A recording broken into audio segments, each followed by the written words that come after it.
Obesity and diabetes management are seeing a seismic shift, Dr. Lankarani, with GLP-1 agonists like semaglutide making headlines. Is metabolic surgery becoming obsolete, or do these drugs complement existing surgical interventions?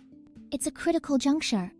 While GLP-1 drugs offer non-invasiveness and 15–22% weight loss, bariatric surgery still outperforms in durability, delivering over 25% weight loss and diabetes remission in 80% of patients, as shown in Stampede Trial's 10-year data, which all these databases gathered by Dr. Reza Lankarani, General Surgeon and Surgical Innovation Lead, curator and founder of Surgical Pioneering newsletter and podcast series. Yet, for some patients, especially those with BMI 30-35 or unwilling to undergo surgery, GLP-1s seem transformative. Real-world studies like SURMOUNT-4 highlight better adherence and lower complication rates. How should clinicians weigh these benefits against surgical options? Patient selection is key. Surgery addresses metabolic drivers beyond appetite suppression, but GLP-1s provide a cost-effective, accessible route for those at lower risk. The real challenge lies in balancing short-term drug trial data with proven surgical longevity. So, as these therapies evolve, will we see more combination protocols or a clearer division between surgical and pharmacologic candidates? Combination strategies may soon emerge, particularly as we integrate longer-term GLP-1 outcomes. Ultimately, multidisciplinary teams must tailor approaches based on comorbidities, prior weight loss attempts, and patient preference. Let's move to urgent cancer surgery in patients with recent coronary stents. The debate over bridging with IV cangrelor versus aspirin alone is intensifying. Where does current evidence stand, and how do we reconcile registry data with randomized trials? Registry data suggest bridging increases bleeding and cost without clear benefit, especially with modern drug-eluting stents lowering thrombosis risk to under 1% after 30 days. The Champion Phoenix trial did show cangrelor's rapid reversibility, but at a steep 5.0 per dose.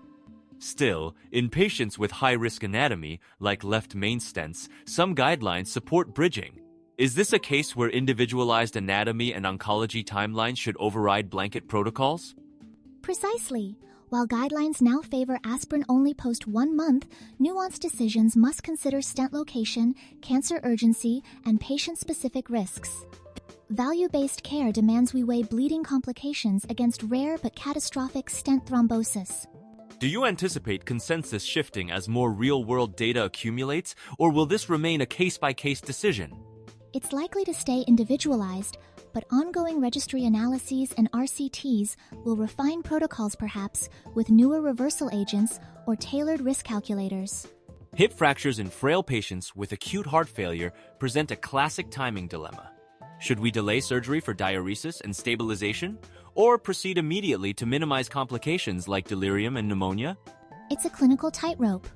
Delay advocates cite quadrupled mortality in unoptimized heart failure, aligning with ACS-TQIP guidelines recommending up to 48 hours for stabilization, especially if oxygen needs and fluid overload are significant. Yet, the HIP ATTACK trial supports expedited surgery, showing lower mortality and fewer adverse events with delays under 24 hours. How do teams decide, especially when physiologic status is borderline? Fluid balance thresholds and real-time monitoring are critical. Multidisciplinary protocols involving cardiology and anesthesia help stratify who benefits from delay versus urgent operation. Mortality heat maps increasingly guide these nuanced calls. Could AI-driven risk calculators or remote monitoring soon tip the scales by predicting which patients will truly benefit from delay? Absolutely. As decision support tools mature, they'll help personalize timing, integrating more granular physiologic data than blanket guidelines ever could. Robotic platforms are revolutionizing operating rooms, but at over $2 million per system, is the investment justified? How do outcomes and costs stack up against standard laparoscopy, especially in general surgery? Robotics offer clear advantages: 3D visualization, wristed instruments, and reduced surgeon fatigue, particularly in ultra-complex cases like rectal resections. However, for routine procedures such as hernia repairs, laparoscopy delivers equivalent results at 1/10 of the cost. The ICSU's 2025 debate emphasized robotics' role in complexity, but also raised ethical concerns. Does technology-driven care risk widening disparities in under-resourced settings? Indeed, access is a major issue. While robotics may lower conversion rates in difficult anatomy, smaller centers can't absorb the upfront costs. There's a growing call for metrics linking robotic investment to tangible, population-level health gains. Could future innovations like lower-cost platforms or teleoperated surgery help democratize access without compromising outcomes? Potentially. As competition drives down prices and remote capabilities expand, we may see robotics extend to more centers, but robust comparative trials remain essential to justify widespread adoption. Opioid stewardship is under intense scrutiny. CDC guidelines call for limits, yet 20% of surgical patients report severe pain post-operatively. How are surgeons reconciling patient expectations with evolving prescription policies? It's a delicate balance. Surgeons must limit opioids typically below 50 mme per day while managing diverse pain profiles, particularly in chronic users or those with opioid use disorders. Multimodal analgesia, including nerve blocks and NSAIDs, is increasingly adopted. Chronic marijuana users complicate the picture, often experiencing heightened post-operative pain and anxiety. Are new pain frameworks, like nosoplastic pain, helping to bridge these gaps? Absolutely. Nosoplastic concepts stress the psychosocial dimensions of pain, prompting inclusion of cognitive behavioral therapies. Yet, stigma persists, especially among OUD patients, requiring more nuanced, stigma-free care pathways. Do you foresee emerging digital tools or remote monitoring improving pain management while supporting guideline adherence? Yes, digital platforms for pain tracking and telehealth follow-up are promising, enabling real-time titration and early identification of patients at risk of uncontrolled pain or misuse. Across these controversies, whether GLP-1s, robotics, or opioid policy, ethical and economic forces are evident.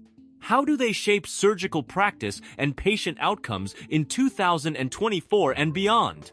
High-stakes decisions now blend clinical, ethical, and fiscal considerations. For example, robotics can improve care but may divert resources from essential services.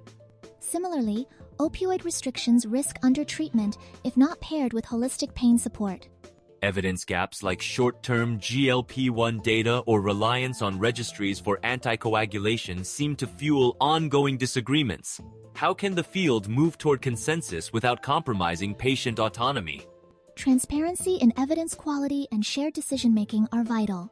Integrating real-world data, patient values, and robust cost-benefit models will help harmonize innovation with equity and safety. Looking ahead, will national policy or local practice drive the next wave of surgical innovation? Both will play roles. National policies set standards, but local adaptation guided by multidisciplinary teams and emerging evidence will remain the engine of meaningful, patient-centered progress. For more information, please check Dr. Reza Lankarani's Surgical Pioneering newsletter and podcast series.